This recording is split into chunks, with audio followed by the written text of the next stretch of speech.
We love Zencaster because it allows us to record the audio for our podcast and create the video segments we use for our weekly Sister Scoop episodes. Zencaster has helped us make content capture simple. It's now super easy to record a podcast with Zencaster.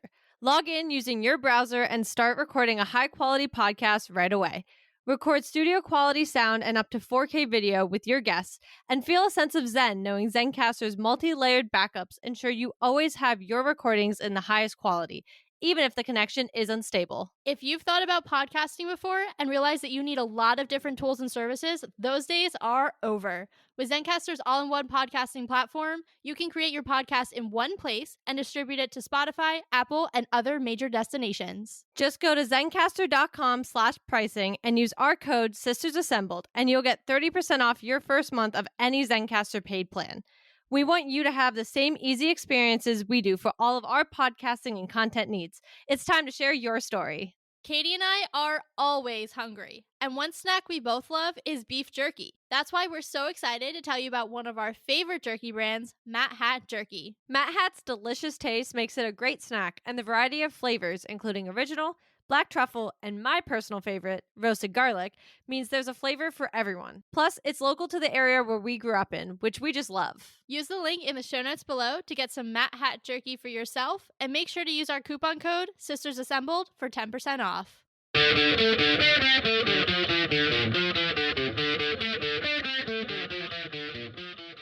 Hello and welcome to Sisters Assembled, your home for all things MCU. And unless you haven't been paying attention, the biggest thing in the MCU right now is, of course, the release of the Thunderbolts in theaters. So naturally, that means we were out in the theaters on Thursday night, and now we are very late at night chatting about our reactions, our immediate reactions to the film. There will be some breakout episodes that we'll talk about throughout the episode and let you guys know it's coming down the pike later. But today we're going to focus on our first thoughts, what we felt about the film, what we liked, what we didn't like, all that good stuff. And because this is Katie's favorite or most looked forward to, I should say, film of the year, and because we always start with her, Katie, kick us off. So naturally, I'm going to let you all know I liked it. Shocker. Yeah. No, I know. I did really enjoy it. I was watching it, and I think it's like a 2-hour movie, and honestly never felt like 2 hours. I was really enjoying it. I think it kept moving in really good ways. I think the cast worked really well together. I think there was a lot of conversation from the start of who really made the cut for the Thunderbolts and kind of just how they were going to work and everything. And I just think everybody actually did really well together. I was most worried about Ghost, and I thought they actually, and primarily because I don't think she was able to shine in her movie specifically, I think she really was able to have a personality that she wasn't able to have before. So I really enjoyed her. Like, I was like, I am now a Ghost fan because I think she's sassy. She puts John Walker in his place, and I quite enjoyed it. I thought she was great. And I also liked watching her fight, which obviously we saw in Ant-Man and the Wasp, but definitely kind of got a bigger aspect of how she's able to fight in this movie and also with a team. And I thought that was cool. Yeah, I also really liked the film. I didn't think it was perfect. I definitely think that there are, and I know we'll touch on this, but there were things that I think made it imperfect. But I think overall, it told a clear story. It made me invest in the characters. I'm excited to see this group again. It made me run the gamut of emotions. I laughed. I cried. I also cried. Yeah, you are an unfeeling human being if you walked out of this film and didn't cry. I thought you were just saying I thought you were going to say I'm an unfeeling human being, so I'm shocked you cried or something. I was going to be like, whoa, okay. No. Whoa. No, I was putting out a general PSA that if you didn't cry during Thunderbolts, I am concerned, about you. But I also was really excited. You know, there were moments where I was like, this is really cool. I mean, I think, I'm not going to lie, I would say the biggest moment I felt that was, of course, the second end credit, and we will definitely talk about that. But if you consider that as part of the film, it really did give me all of the feels literally during it. And I think, overall, it was just something that is a great platform to spring other things off of. I think it touched on a lot of things that we have been discussing in the MCU. It referenced Captain America, which was nice, and we got a little bit of politics in there, brought in some things from Hawkeye. I just think it did a really good job of actually being a really good connective tissue for the MCU, the likes of which we have complained at length about not really having within the universe in a very long time. And obviously, with it being an ensemble film, that was a little bit to be expected that it was going to do those things. But I actually think it executed it really well. And that was a little bit of a question mark whether they were going to be able to pull that off. Yeah, I would say I agree with that. I think it was hard to know how this was going to go, as I kind of said, with the grouping already there and where they were all coming from. But then on top of that, I think, as you pointed out, they did a really nice job with tying it into bigger Marvel things, like Captain America, who was actually Captain America slash Captain America 4 as the movie were referenced twice. I think you also had just other aspects of things that obviously we finally figured out the Avengers Tower thing. Did we know that from the trailers? Yes, obviously. But we actually kind of saw more, and they paid a lot of homage to the original Avengers, and we'll Yeah. get into that. And actually, why don't we get into that? I think we should start with our complaints. And that's primarily because I want to get them off my chest so that we can kind of talk about everything that worked really, really well. I think, and Taylor and I kind of prepped this part ahead of time. Primarily because we always kind of like to know what the other one's thinking before we go into this. But I think that the complaints kind of come into like three big things that all wrap into each other in their own way. One, selfishly, this was probably our stupidest one, but still there, is could have used a bigger climax. Personally, stupid, I get it, whatever. We like our big battle scenes, okay? I do. And I want to just jump in here quickly because that was my like immediate reaction coming out of the film. But I will say, as I was trying to talk myself down off of having that complaint, I see the argument that I feel like a lot of people are going to come out of the film saying, okay, but how were they ever going to fight Sentry? We saw that battle, right? It did not go well. Then you try to layer in the Void, who has a wild power that is even beyond what the Sentry is capable of. And yeah, that was a very imbalanced battle. So the only way to truly resolve that was for Bob to actually battle himself. I get that. But I still would have loved to see a really large set piece battle beyond that little thing that we saw when the Void. Well, the battle with Bob, then leading into the battle with the Void, battle in air quotes you guys can't see, where he's really just like taking people out on that block behind Grand Central. Yeah.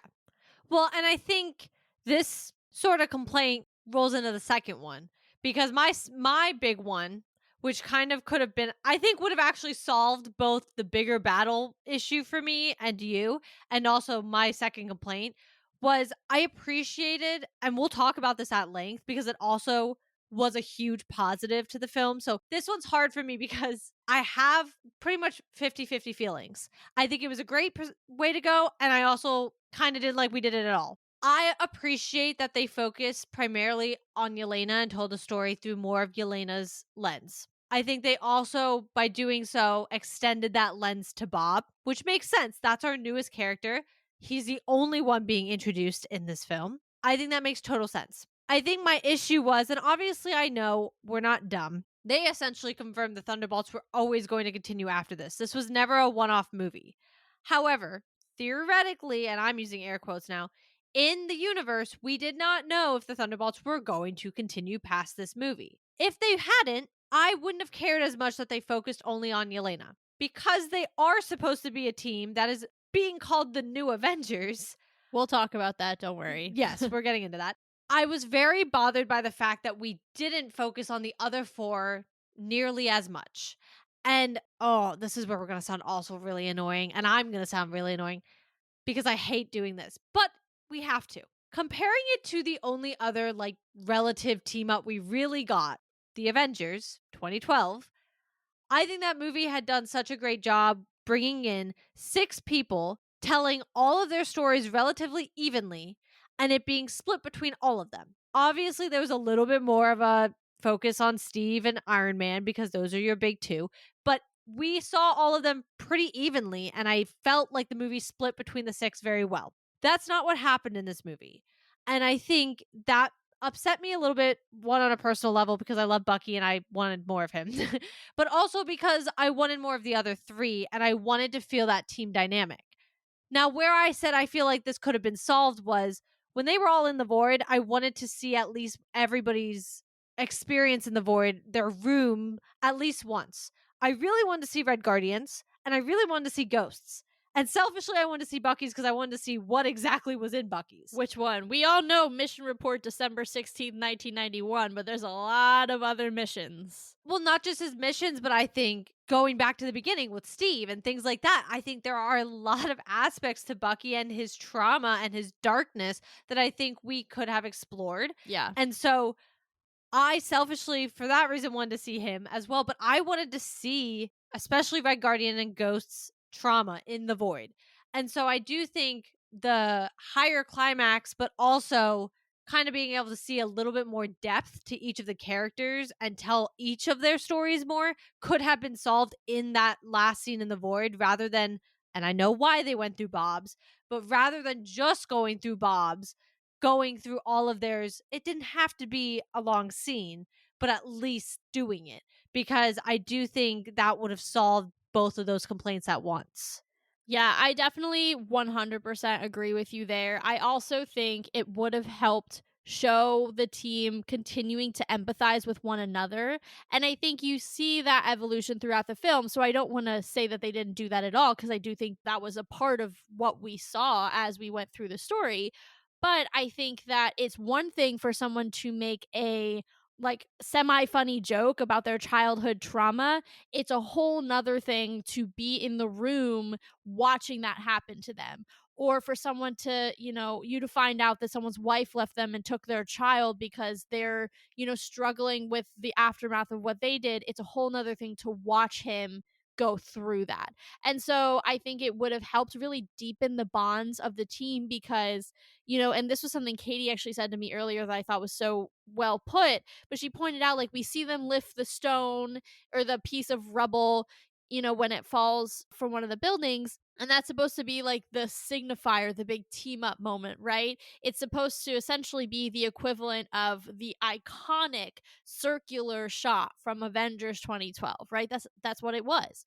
But you saw them only working together a little bit in the lobby of Avengers Tower. You saw them not really sort of working together against Bob. That was just kind of them taking turns and all getting their butts handed to them. And then you saw them sort of working together to save civilians. But throughout those experiences, it's not, you don't really get the sense that they're truly a unified team. And I think that comes from working together and having those bonds forged a little bit more and having that front row seat to each other's literal what does she call them, like shame rooms or shame boxes. Their moments of shame would have helped really do that. Yeah, and that honestly was my biggest complaint and the first thing I thought about because I thought about it during the movie. I thought that's what they were leading into when they were like, okay, like let's go through the rooms. I was like, awesome, let's do this. That's what I want. And then it was Bob's background, which again, understandably, I get it. I know why we did it. As far as for that character and for the plot, I understand. But I do think I immediately thought we were going to do something different. And I felt that that other option was better personally for the bigger narrative. I still enjoyed it being told from Elena's point of view. I really thought it was great being able to go more into her character because obviously I love her character as well. So I really enjoyed that. But I do think on the flip side, it hurt the bigger team narrative because even at the end, in that end credit, I'm like, so I'm just supposed to assume you guys have been working together for 14 months? Like, it just didn't feel fully cohesive because I didn't really feel that moment happen in the actual film. I agree. I think that was probably the weakest part of the film.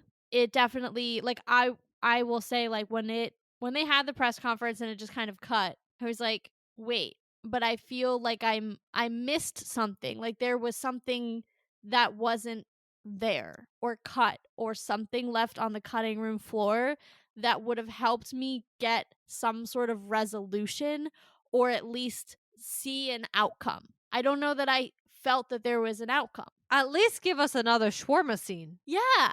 Like something. And I know we're going to sound really annoying during this part because even as I was thinking about it, I'm like, I'm annoying to myself.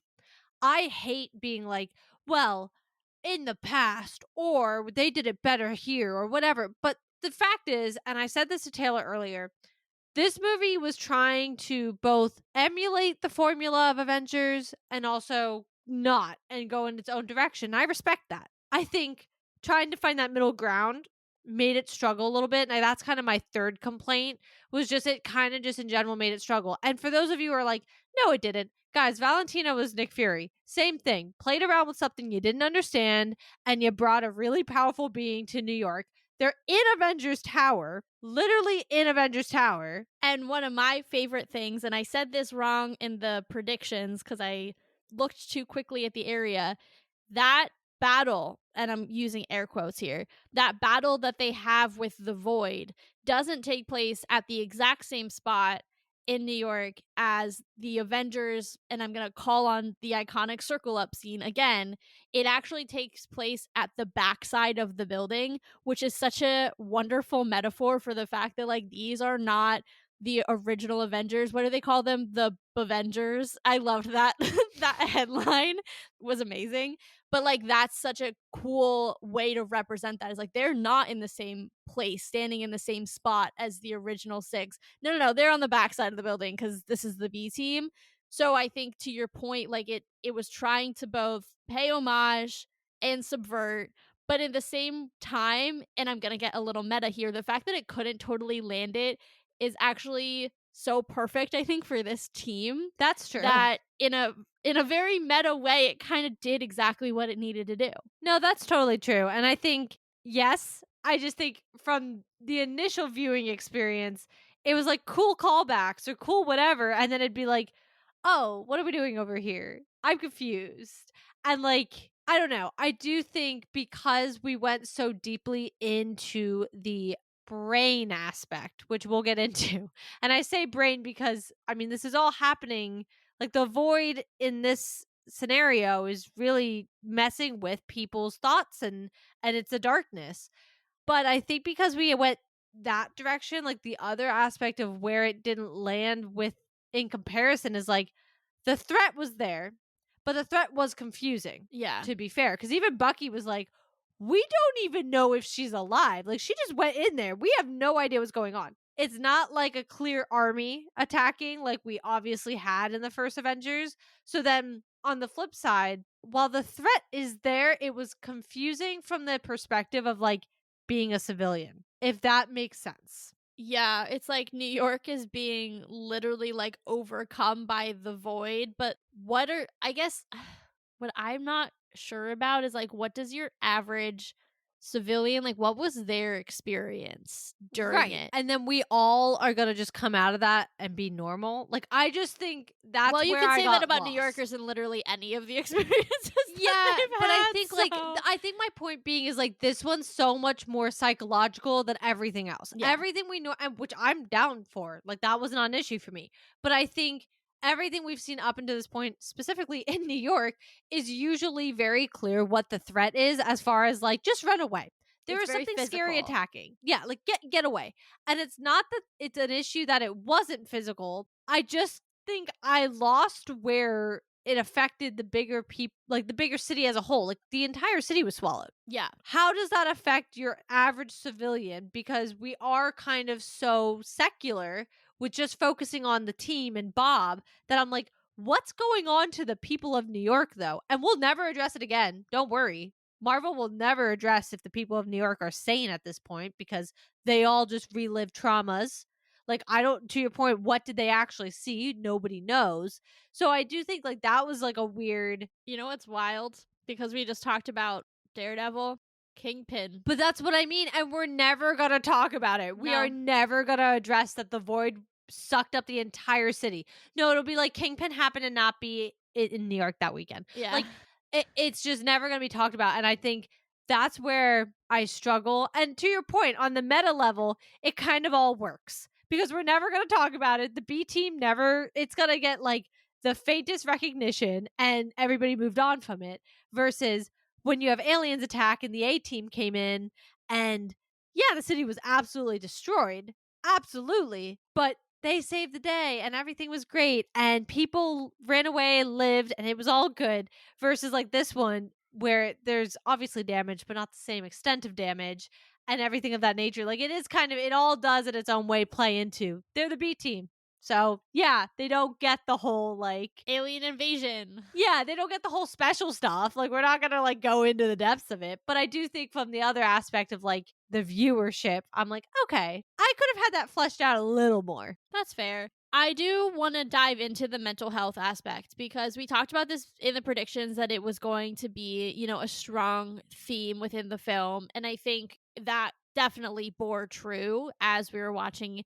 Obviously, Yelena is really struggling with PTSD. I'm not a clinical psychologist, but I'm just going to give my POV on what I think she is dealing with. There's a lot of depression there, I think, a lot of guilt, a lot of shame. And then Bob, I actually was questioning if Bob had, a bipolar disorder prior to even going through when he talked about the major highs and the major lows. And I think that was super interesting how it might have been Mel who pointed out when Steve Rogers took the serum, you got Captain America. You have someone like Bob who takes the serum, what is going to come out? Because what we learned with John Walker and all those who took the serum is it amplifies your natural tendencies and who you are in your deepest heart of hearts. So it's interesting then to watch Bob, who, whether or not he struggles with bipolar, at the very least has really strong, mood swings. I'm not saying, that to be like, oh, he's moody, but like truly like top to top, bottom to bottom, that is then mirrored in the serum that he was given. I'm assuming it's a serum where he is Sentry at the top and Void at the bottom. So I thought that was such an interesting representation of kind of mental health between the two of them. Then you bring in everyone else and their traumas, and even though they weren't explored at such a deep level, you still are getting this really interesting conversation around shame and how we come back from the things that maybe we're not proud of, and how it takes a community to be able to heal, and loneliness. And honestly, I was bawling like a baby. I was like, you know what? This is very, very heartfelt.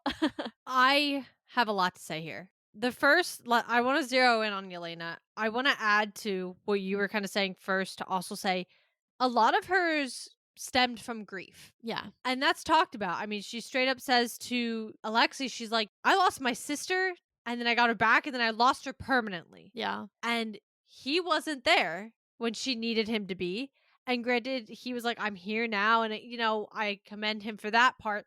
But she was like, but it still hurt because she wasn't there. Also, timestamp a year. Just pointing that out because we've actually gotten quite a few nice timestamps throughout this movie and we never do. So I just want to point them out when we have them. So I think a lot of that was grief. And I think when you think about where we last saw Yelena, we saw her in Hawkeye. And this version of Yelena was not the version we saw in Hawkeye. Right. We definitely have seen her fall from her happy version of herself because she is grieving not just her sister, but she's learning to grieve her own past. And it's reminiscent in what she sees at first in the shame room, if you will, because that's what they're calling it. That first memory, her first test, that is there because that is what she is perceiving to be the start of her downfall, essentially. Was like the training was fine. Her first few years of life, she thought she had a family that like doesn't actually exist. We all know that. We've all watched Black Widow. But that first test was the first time that she, as Natasha said, put red on her ledger. And so that's her most shameful moment. And so I do think between her sister's death, which has really, really resonated obviously in the grief opened a lot of doors for her, and I think that's what we're seeing is she's trying desperately to hold on to what she knows but also grow. And I think she's at that really hard time in life, and I say this because I perceive her to be around my age personally, so I think you're like roughly mid 20s is that awkward stage of like, what am I doing with my life? And like, what do I want out of life and all these things, all these questions. And I think she's also battling that where she's not an assassin anymore, but she's trained to be. And it's easier to do that job, but she hates it at the same time because she doesn't want to do that anymore. So I think there's just so many complexities that we finally really got into with her, which is exactly why going back to that complaint I had, this is the 50% where I'm like, no, I loved that we got to focus on this with Yelena specifically. There is a lot of depth, and there's a lot of depth that, quite frankly, we got to her that we never got to her sister. And even down to some of the suits, like, don't get me wrong, Natasha had the widow bites at times. In her own movie, she finally had the batons off her back. We saw Yelena have both in the movie, in that scene where she goes in the bunker. That made me really happy, not gonna lie. But we didn't get a lot of this depth with Natasha, unfortunately. So I also was really happy that we were getting it with Yelena. Yeah, I definitely think that she was kind of a gold mine when it comes to really being able to tell a heartfelt story. And to your point, like, because we didn't get to explore the true ramifications of the Black Widow program with Natasha, it was nice that we at least got to explore that a little bit deeper with Yelena. I mean, heck, we even got to see a little bit more of what that training looks like in the Red Room. Natasha talks about how as their final test, they're sterilized. She talks about, we see the dancing, we see her with the gun training, but now with Yelena, we also understand that their first test is that they have to be responsible for the murder of someone that they love, slowly desensitizing them to taking a life and the loss of life until it doesn't mean anything anymore. You get to see is a probably not the right way to say it, but we're shown the test where they have to, reload the gun, and the slower ones are whipped for not being quick enough. And I think over time, we've gotten these glimpses, and it kind of helps us understand both Natasha and Yelena because you can piece them together and understand that much of this training didn't change over the years, though we do know that there were some nuances between the two and how Yelena was controlled after Natasha left. But I do think it adds more depth to an area that I think a lot of fans, and I know you'll definitely agree with this, feel was woefully underexplored within the MCU itself, just based on the level of power and the level of assassins that it put into the world. For sure. And I honestly also want to just point out, and maybe this is just so I can crap on Joss Whedon, but we got the depth of Natasha up until probably more so Infinity War Endgame era, but specifically more her own movie, finally. Her last appearance when she was already dead.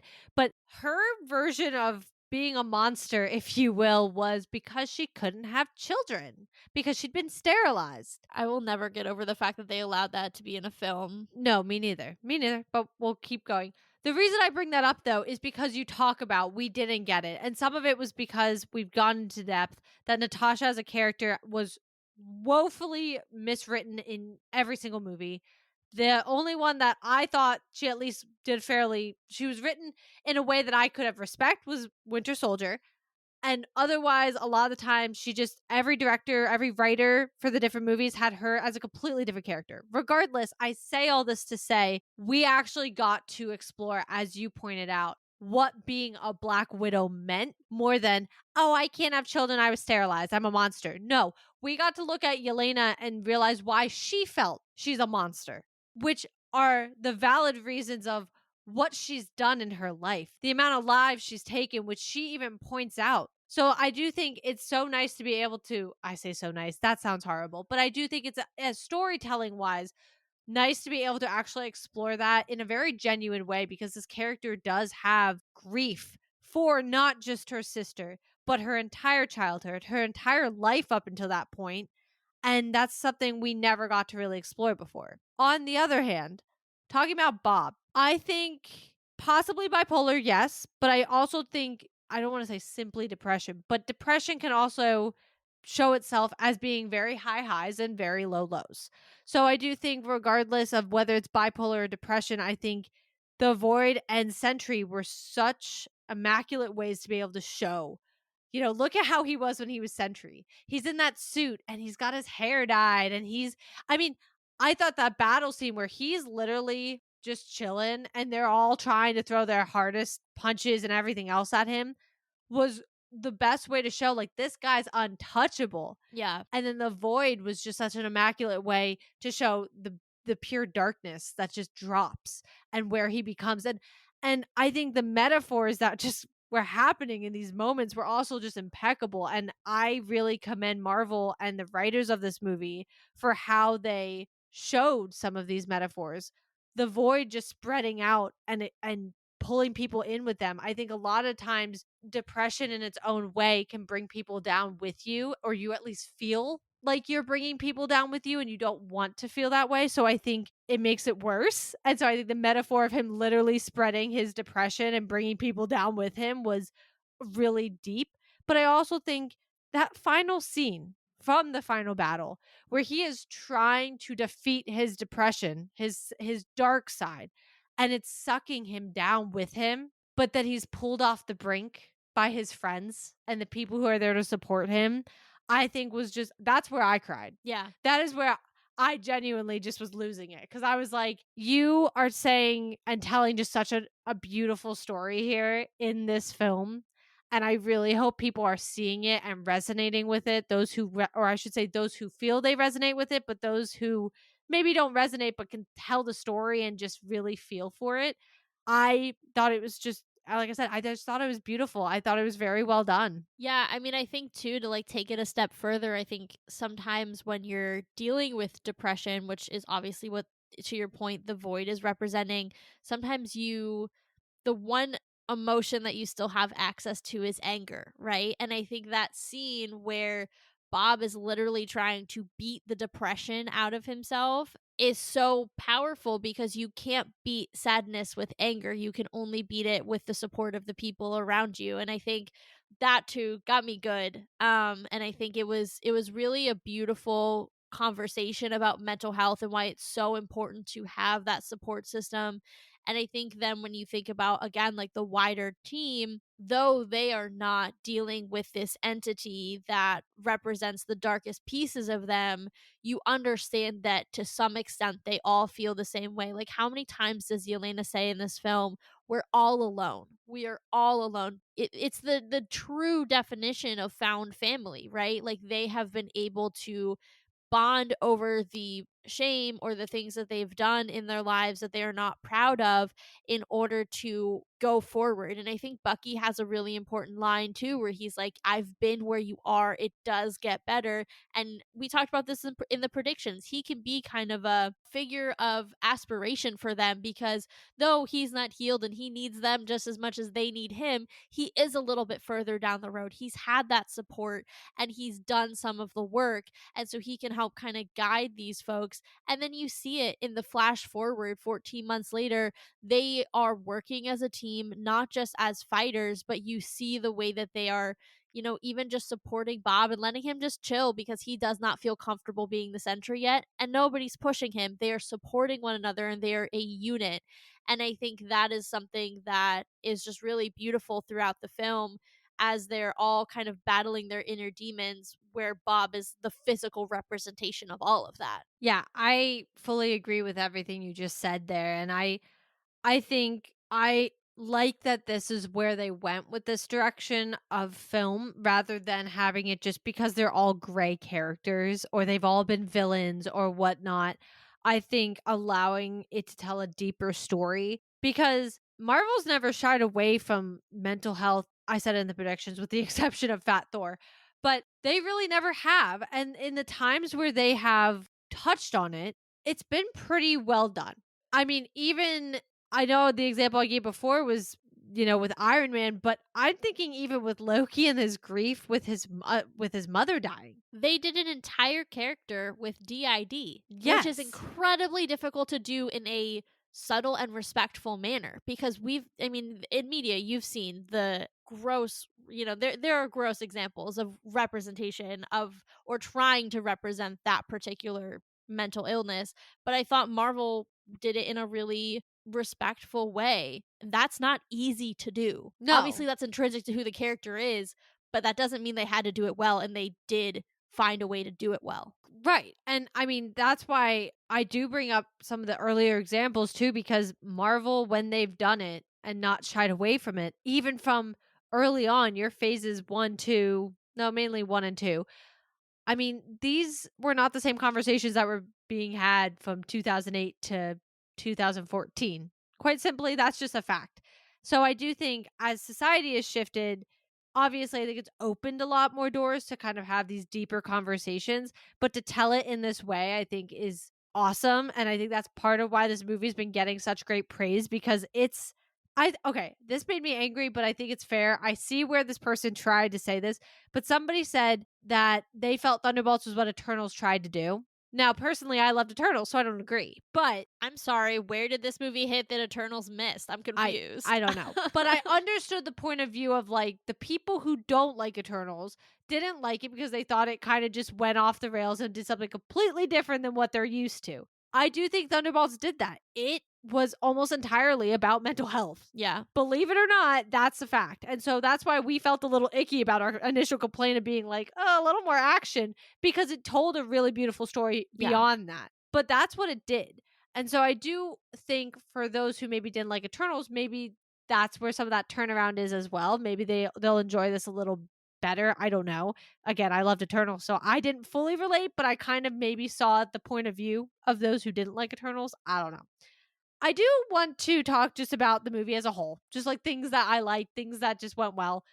Okay, well, this is a bad segue to this, but did I not call that Taskmaster was not making it out of that room? Like, I straight Yeah. up was like, girl's not only dying, I don't expect her to make it out of the room where they all are trying to kill each other. She's not gonna do it. And she did it. No, I mean, honestly, like, despite the fact that I think we were all expecting it, It still shocked me. I still gasped because I didn't expect it to happen like that. I I'm kind of bothered by it. Like, I'm not gonna lie. Like, I know people felt how they felt about the character. I'm not dismissing that. Like, if you're someone who Taskmaster is someone that you really enjoy in the comics, I understand why you would be frustrated by the choices that they've made. I'm not dismissing those feelings. However, they made those choices. They chose to continue her life beyond Black Widow. So then for her next appearance, for her to be killed 5 minutes in after she can mimic anybody's fighting styles, that to me cheapened the character and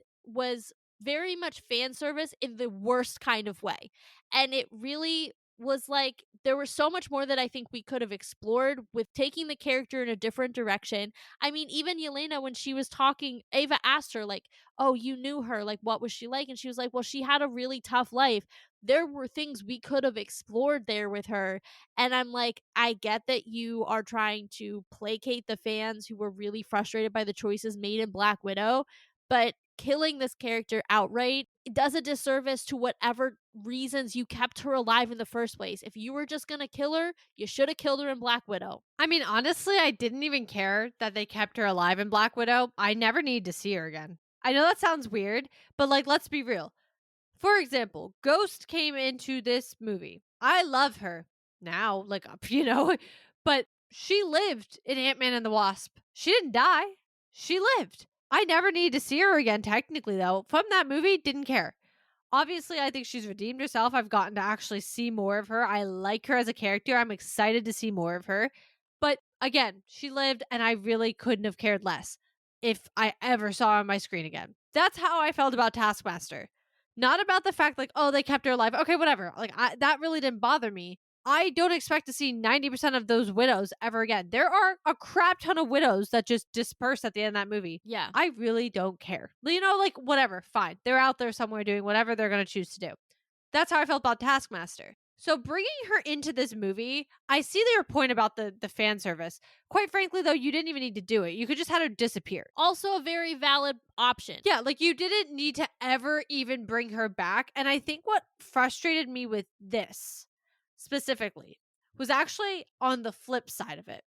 Because you have these 5 other characters, 6 if you include Bob, that are forming a team. And I feel like you actually somehow did a disservice to them as well, trying to bring in this character, market with this character for her to literally be on the screen for maybe 30 seconds in total. That's it. And so I actually think on yes, I think you did the character a disservice. I think just let her go off into the wild and live whatever life she wants to live because she's never had the option to do that. But on the flip side, I think you did a disservice to the other 6 characters who were trying to tell a story and like you randomly brought her in, shot her in the head, and then tried to like make up for it a little bit to be like, "Oh, well, Yelena knew her." I at least hoped Yelena would go into a little bit more detail about her. Like it just seemed like, "Oh, well that sucked. She had a hard life." What? Like it was strange to me to go into that much of effort to bring in somebody for no reason because that's what it felt like. They, like it didn't move a plot forward. I totally agree. I think however you want to exclude her, whether that's kill her at the end of Black Widow, let her do her own thing and like live right off into the sunset, whatever, because she wasn't a villain of her own making. Like she wasn't doing that stuff willingly. It just is not it's not a good look to be like, here, let's bring in this character for the sole purpose of killing her off. Especially because when she was fighting, she looked incredible. Like watching her fight was like I enjoyed that so much. And then I was getting angrier and angrier as the fight was going on because I was like, no, they're going to kill her right now. And I knew it was coming because we talked about it and because she's not in any of the other shots. And I was like, dang it. Like we're watching her be an absolute baddie right now, taking on super soldiers and Ghost who's enhanced and a Black Widow, and she's not going to make it out of this room. And that is just dumb. And I was annoyed. Yeah, that part annoyed me, but I did just kind of want to be like, yeah, I was right. Not about her dying. We all knew that was happening. But the fact that she really wasn't going to make it out of the room was kind of crazy to me.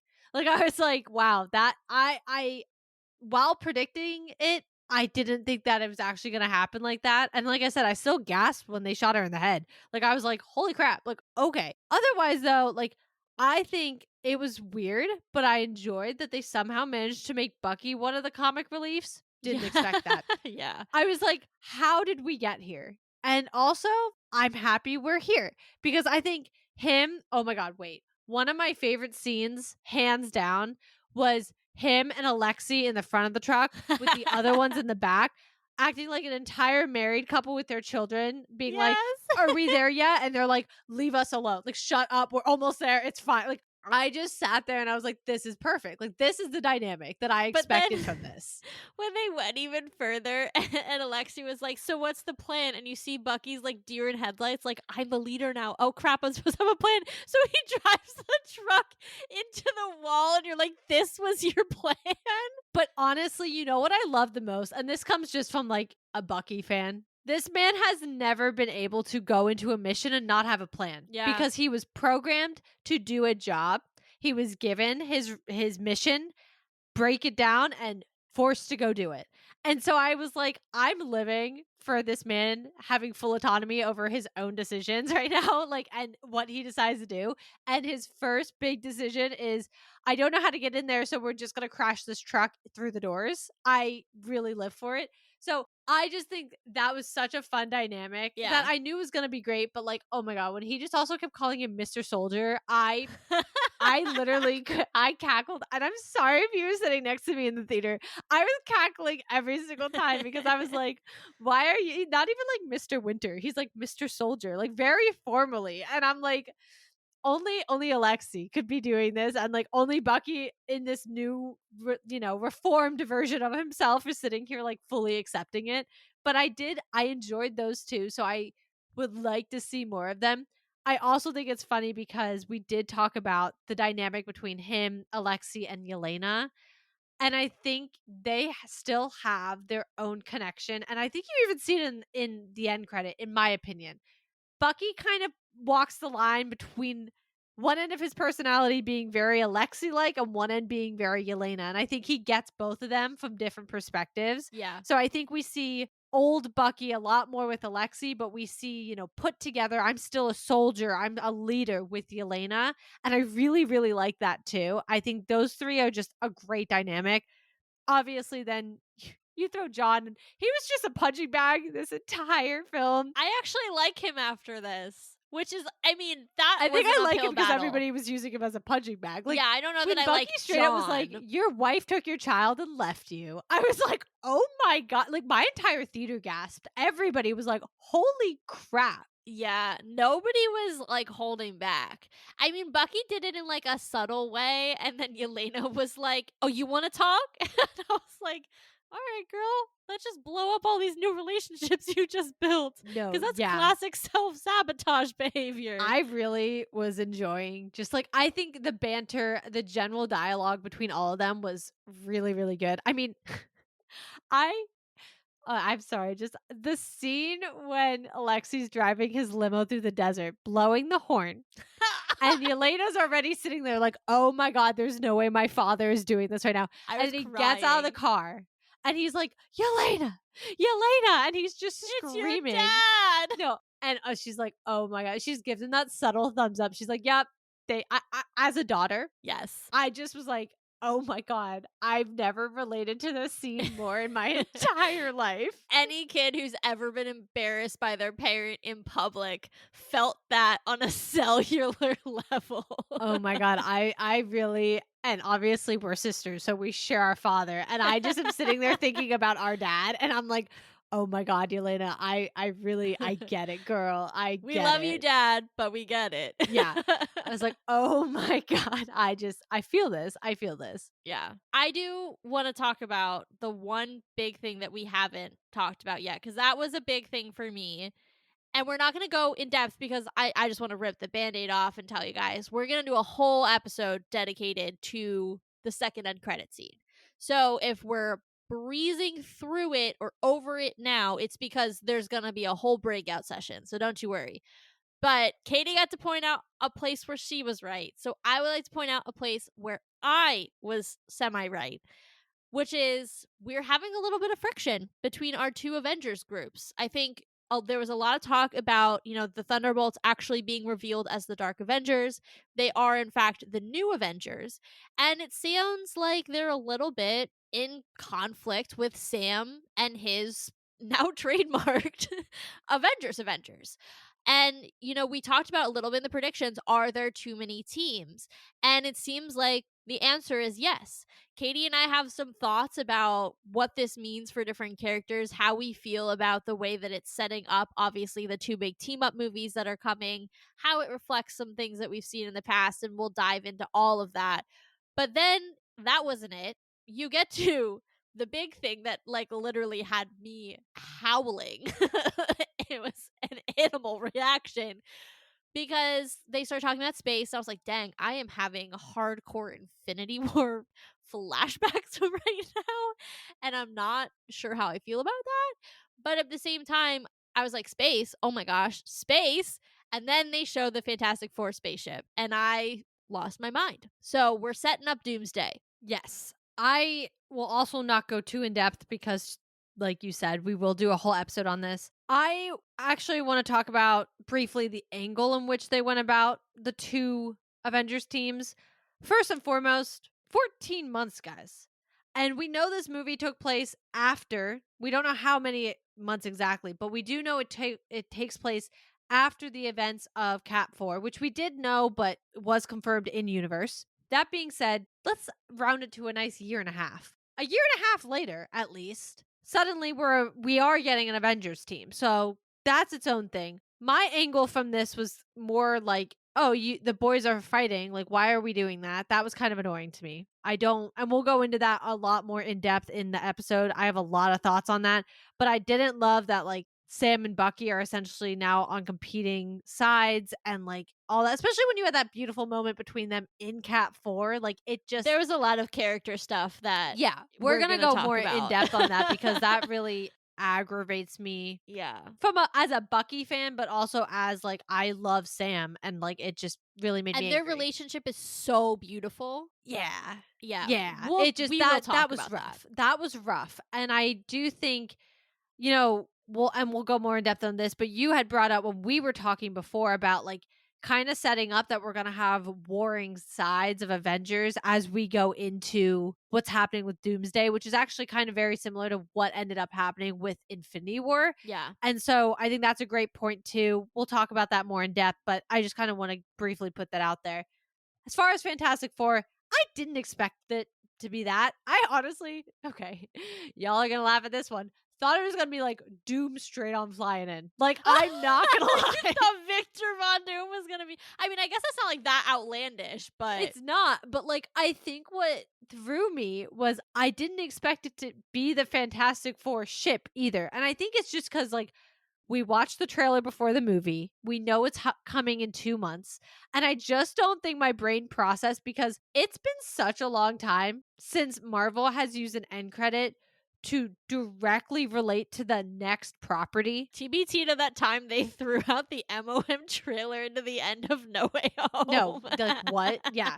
But I'm thinking like we've had end credits that have just so directly. I mean, like think about the Winter Soldier leading pretty much directly into what we then see in Age of Ultron. Like, Yeah. and those there might have been like a couple films in between, but like it was coming. Like we knew. Like it's just been a long time since we've had end credits that we know are going to pay out. Yeah. Let's say it that way. And so I think because going into it, we knew it was going to tie into something with Doomsday. They said it. They said that, you know, because the Thunderbolts are going to be intricate, we're also going to sit there and have breadcrumbs as I don't know if it was the director or writer, but somebody said that. So like we knew something of that nature was coming. I genuinely didn't expect it to be the Fantastic Four ship just because, again, it's been a million years since we've had an end credit directly relate us to a property we're getting in 2 months. I also, and this is something I want to talk about more deeply in our follow-up episode, but like it basically gives away the ending of the Fantastic Four film. Yes, I thought of Which that is already as well. a choice. Yeah. Although that's not the first time they did that, or at least gave away like a big part of it. They did it with the Bucky end credit scene on, I don't remember what property was it, Age of Ultron's end credit? Where he has his arm in the metal thing and it's the for scene Civil from War. Civil War. Yeah. Yeah, I don't remember what film that was. So like they have kind of done that, and I'm sure there are other examples as well, but like that's the one that's coming off my brain. I mean, yeah, it's just like it's one thing to give away a scene from the middle of the film. It's another thing to be like, "Oh, the Fantastic Four are coming here," which means that like obviously we knew they were going to survive their film, but like everybody's been talking about Reed doing the math for interdimensional travel, and now we know that they're coming to 616, whereas like before, were they going to be on the universe that matched with 616 or, you know, was colliding with 616 during Secret Wars? Again, we will talk more about that, but that is just like a big thing that I was kind of shocked that they did go that far, because that's not giving away like a tiny scene from the middle of the film. That's like, oh, so however that film goes, we know what the end result is. Well, that's why I low key was like, Doom. Just because, like, even if it wasn't him exactly, but it was like if it turned and instead it had something relating to Doom, because I was like, that wouldn't give away Fantastic Four in any way. And it was expected. Like I said, we knew something. Even when we were predicting our end credits, we were like, we need one of these to be about Doomsday. Yeah. It has to be. So I think that's why I was shocked it was Fantastic Four. To your point, I think you kind of put better words to it, or kind of make more of a point of you kind of give away what's and how that's going to end. Yeah. To some capacity. But I do hope that then means that end credit scene is them landing on 616 at that point. Or maybe it's Victor Von Doom, because you still need that piece. Now it's him flying in. Yeah, like truly you can like I still do not know to this day how we're going to introduce Doctor Doom in Doomsday. Like I understand that you can introduce a villain in a film like that, but when you think about what it was originally conceived to be in Kang Dynasty, we would have seen Kang in multiple properties leading up to it, and to cold introduce a villain like that, not related to the Fantastic, like not in a film related to the Fantastic Four. I just have so many thoughts. So I do think it has to be laying more groundwork for that. Otherwise, you're like cold opening that, and I think that's the wrong move. But they don't pay me the big bucks over there, so I don't know. No, I don't know, but I will say I was shocked. Yeah. At what it was, not so much that what it related to, but what it actually was. Also, though, it was a really long end credit. I was like, it keeps going. And then they brought on the space thing. And I was like, well, if they stop before they show me what the space thing is, I'm actually going to riot. So it needs to keep going. But yeah, it was like a good 5-minute scene. It was. Also, to end on a high note, we got really good Bucky hair in that scene. I just have to talk about this, and maybe I really need to talk about it because Seb is currently bald, but I really appreciate that someone at Marvel has seen the drawings that a lot of fans have done and said, "You guys have been waiting for Prince Bucky hair. We're gonna give it to you." And they said, "Boom, pow, here you go. You might never see it again, but it's here in this end credit forever and ever for you to have." And I really appreciate that. I also would appreciate if we keep it for the next movie. Would love that. And we might man bun it. Like, I'm just seeing the potential. I know what the drawings look like, guys. The Bucky fandom has been very, very intricate with the different hairstyles, and I'm ready. So I would just like to thank Marvel Studios and for whoever was like, let's make that hair option for him. Everybody had their little glow ups. Like John got his little beret. The beret. Stop. Wait. The beret. All it made me think of was, what was the movie? Isn't it like Hop or something with the little bunnies with the beret? We met them when we went to Universal. We have a picture with them. And there's I like, do not remember you this. don't know, At you don't remember this? all. I think it's like Hop or something. And there's like a little chick too, but like I remember it's like 3 bunnies and they all wear their little berets or whatever. That's all I thought of when I saw John with his beret with these little bunnies from this movie, and I was like, what are you doing over there? But you know what? You have your moment. Unlike Cap, I do not understand that reference. I will find this picture. I will I'm find so it. shook. Yeah, I have no idea what you're talking about. Well, now that we're talking about bunnies, I think that's a good signal that we should probably end this episode because the delirium is setting in. So, thank you so much for joining us for our Thunderbolts reactions. Please make sure that you're following on your podcast platform of choice if you are not already. As we've mentioned throughout the episode, we have some really good breakout topics that we're going to have in some subsequent weeks. So, and a very special episode coming up that's unlike anything we've ever done that I'm not going to tell you about yet. Just know that it's coming. So, good stuff. Make sure that you're following on your podcast platform of choice. Websites linked below if you need any info on the show. And if you're enjoying everything that we're doing here at Sisters Assembled, you can support us via our Buy Me a Coffee link, which is also linked in the show notes. You guys could also give us a follow on all of our socials, which are linked in the show notes as well. And as Taylor kind of said, we are going to do 2 bigger breakout episodes for Thunderbolts. We will start with our end credit one, where we will dive further into the really one main end credit because the other one was just a good time. But we will definitely be diving deeper into that. Our second one will do a deep dive into Sentry and kind of what's coming for him, where we go with him as a character, and just kind of a little bit more in depth who he is, pretty much. So keep an eye out for those 2. We're very excited about doing them. We have a lot of good things to add. And we really did enjoy Thunderbolts. Obviously, we had a few complaints, but we really did enjoy the movie. And so if you guys are listening to this and for some reason haven't seen it, so we just spoiled 90% of it, or what, I don't know, whatever. We just hope you enjoyed it. And if you haven't seen it, go see it. It is really good. I promise you will enjoy Go see it. it again. Go There's see it something again. for you. I would go see it. I'd go see it again. So yeah, go see it. Go see it again. We don't care. Just go support it. It is a really good film. We loved it. And as always, Marvel just blew your mind. So let's talk about it.